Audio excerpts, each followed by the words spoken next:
নমস্কার, আমার নাম রামকৃষ্ণ দাস। আমি আপনাদের কাছে একখানি কবিতা পরিবেশন করে শোনাচ্ছি। কবিতাটি লিখেছেন বা রচনা করেছেন রামকৃষ্ণ দাস। কবিতাটির নাম সত্যের পথে।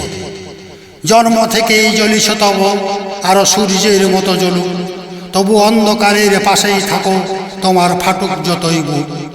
হে পুণ্যবান মানব তুমি, জীবন সত্যের পথে চলো, মানুষ যাহা ভাবিছে ভাবো, আর যাহা বলিছে বলো।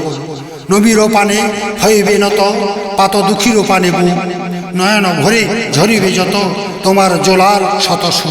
এই বিশ্বলয়ে জ্বলিছে দেখো, ধ্রুব তারার ওই বিবেক, বিনিময়ে শুধু পেয়েছে তারা শঙ্খধ্বনির সুখ, আর মৃত্যুবরণ সুখ, আর মৃত্যুবরণ সুখ।